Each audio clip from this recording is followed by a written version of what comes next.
We're chatting to a woman who'd rather stay behind the scenes, but we've pulled her out into the limelight. We're talking about the Brand SA Supporter of the Year, Anet Bosman. It's good to have you on G-Sport, and thanks for agreeing to do the interview.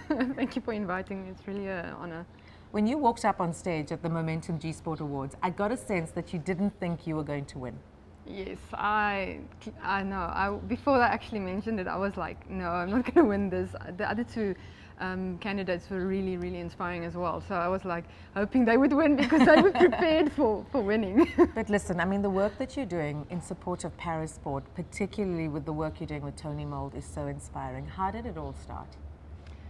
So from a young age, I've been kind of helping around at home with my mom, and I kind of grew up in a place where you actually where I had to support other people because they couldn't always help themselves, and I just felt the need to step in and actually help, because I could see the other person actually prospering and actually building themselves up and actually be motivated. And when I met Toni, I was like, I wasn't really thinking her down the lines of supporting her or anything. I was just being a friend and enjoying life with her.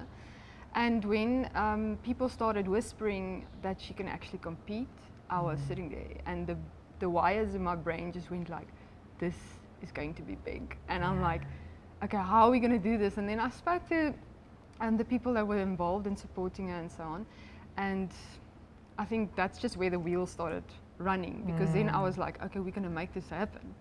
And Toni was like eager and motivated, so I was like, yes, now we need to get you a new bike. And we just started, and she's really good at doing her own fundraising, and I was just there to do all the research. So I got all the equipment to make sure that we know what we have to get and how much we need to get that. And a big part of that is everybody that actually pitched in money to get a new trike, and just standing behind her and seeing her fly is rewarding enough. I mean, I wouldn't do it for anything else. It's just to see her actually being more able than I am. I mean, I cycle behind her, and I sometimes can't keep up, which is very, very embarrassing.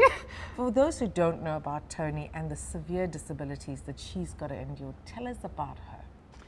Well, Toni's got cerebral palsy, and it affects basically her main motor function, and she basically uses a lot more energy than we do. So if we get up in the morning, we don't have to think about it.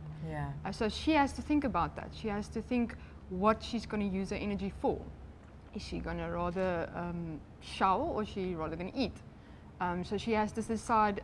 It's important for her to rather eat today and do a little less than yesterday, because she sent me this story about the spoon theory, where you get 10 spoons when you wake up, and with a CP patient you get 10 spoons as well, but by the time you're ready for the day, you've used all your 10 spoons and you're like, I don't have energy for anything else. And I think for her, living alone and doing everything alone, she takes on a lot, and she makes me look bad. Because, I mean... Yeah, but you've known her for 10 years, right? Nearly 10 years now. Yeah. And this journey has been incredible for me, because it takes a great amount of sincerity to keep going, to support someone who's so severely disabled. But you've kept going. Tell us about your role and how you assist her when she's going out to compete. Okay, so basically when we go overseas, for instance, I make sure that everything's fine. She doesn't have to worry about the packing. She does pack, and then I just make sure everything is in that needs to be in. Yeah. And then I make sure it's as comfortable as possible, and I take what she usually uses at home, the energy she uses at home, I do. Yes, so she doesn't have to do the things that are largely unimportant, and she's got to focus on competing. Yes, and that we take for granted, like getting up and actually just showering, or getting dressed, or getting ready for bed. I mean, if I wasn't there, she would take about an hour or more to get ready for bed, and on a competition, 5-10 minutes, then we're done and she's in bed and she's going to sleep now. So she doesn't use that energy, she keeps that energy for her cycling. So it's important for me to take all the energy that she uses away, so that she can keep it exactly just for her competing. So everything that I do automatically, like putting on my shoes, getting my hair done, or putting on makeup or doing my face, all that type of things. Basically, it takes a lot of effort for her. Yeah. So I do that for her. So, okay, she brushes her own teeth. I can't But I do that saw for her Facebook update the other day where she said she can finally tie her shoelaces. And I cried because I thought, I tie my shoelaces every day. It's not something I think twice about, but what a moment for her. Oh no, it's an amazing moment. You know, the reason she had to do that is because I was taking a bit long to do her laces. So I usually put the elastics on her laces, and I was kind of taking a bit long, and then she decided, no, she's gonna. And I'm going to show you that I'm more able in this environment she than you. didn't tell me. I was like, when I found out, I'm like, oh my God, this is so awesome. And then I think I went to her yesterday. No, the day before. And I said, you know, your mom hasn't seen this, so let's take a video. So we took a video of her doing her laces, and I was sitting there, I'm like, getting goosebumps because this is I've such got a goosebumps now. It's a big achievement. I mean, some people celebrate getting a new job or something, but she celebrates the small things. What is your advice to parents who have kids with cerebral palsy? Because it can be such a tough environment where you don't really support the ability because it's such a strain. How can they help children see the light? They just need to support them. If they want to endeavor in any sport or anything, they need to support them in that sport and motivate them to say they are able to do the sport, whether they think they've got limitations, because they don't. Their mind is clear. There is nothing wrong with them.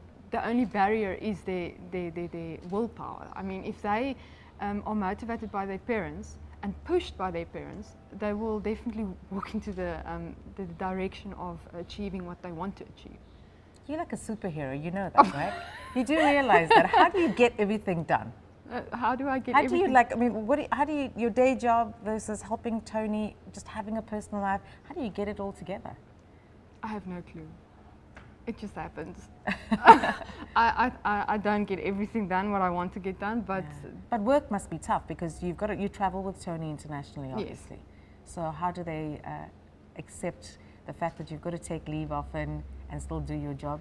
Well, my job is of that sort. I mean, it's not reliant on me. Yeah. So doing research on the points of interest, which I do for Tracks for Africa, it's like they're very eager and easy to let you go on leave. So it's not if you go away, your work's going to stand still. Yes. Someone's going to do it. Well, I think it's amazing the work you're doing, but more importantly, the fact that someone like Toni can rely on you. Because as I say it again, it's about sincerity, and you have bucket loads of it. What is your advice to the people running parasport in South Africa, and how can they be of better support to these athletes? I think if you have a friend that wants to compete, stick with them and be a friend rather than trying to be a helper. I think if you are more close in friendship-wise, then that friendship will only grow closer by supporting them and seeing their true potential. I mean, you are able, so you can able them as well. Make them able to do what they want to achieve. Yeah. Because it's easy for the person being the friend on the other side. You know you can actually go out and compete anywhere, but they have that restriction. They can't go out on the road alone.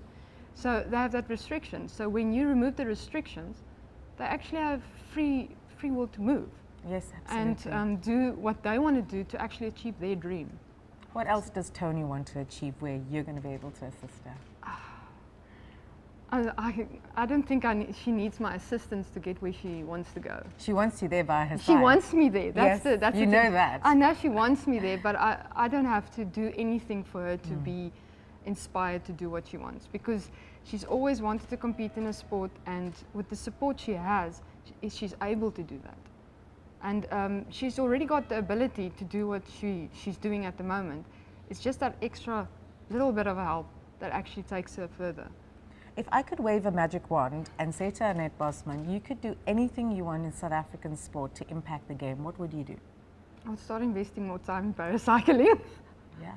Which country in the world stands out in that way and puts their paracyclists out? One of the countries that we went to was Italy, and one of their main heroes is Bernardi, and he is on posters everywhere.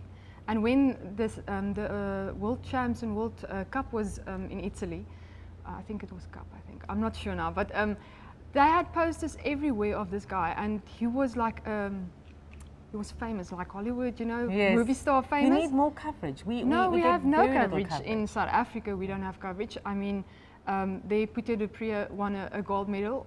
Only, I mean, Cycling SA showed it and actually congratulated him. And I mean, Toni does her own PR. exactly. It's amazing. She does her own She PR. blogs, she's Yes. always updating social media. I think it's amazing how the both of you have joined ranks and have done such inspiring work. Thanks. So what are the plans for 2020? Because everyone's talking 2020. What would you like to see Toni achieve, and how would you like to impact the game? I would actually like to do some more courses to actually be able to also coach her, to be able to know what needs work and what doesn't need work. At the moment, I'm just winging it by taking it to the track and seeing, okay, let's see if we can improve that record or that time or so on. But I don't actually have a clue what I'm doing. So I would rather actually just educate myself so that I know how to help her to strengthen her muscles and strengthen her cycling. 2020, she's got a few competitions lined up. We're doing SA Champs, and then she also wants to do the World Cups in Italy and Belgium again. And then she might, I think there's another competition, Western Cape, early next year. So she's lining up the competitions, but as she's lining up the competitions, we have to line up sponsorships as well. Because without money, you can't do any of that, because it's self-funded. So everything that they have to go or want to go to, they need to fund self. How can they contact Toni Mould and make an impact if someone wants to help sponsor her efforts? They can visit her Facebook page on Toni Paracycling, Paracyclist, sorry, and they'll get all the information to contact her. Email addresses on there, and yeah, they can contact her for sponsorship. I am so inspired by you. I've always been inspired by Toni, but I believe that people who stand by our athletes mean so much. The Brand SA Supporter of the Year, Anet Bosman, a true champion for parasport in South Africa.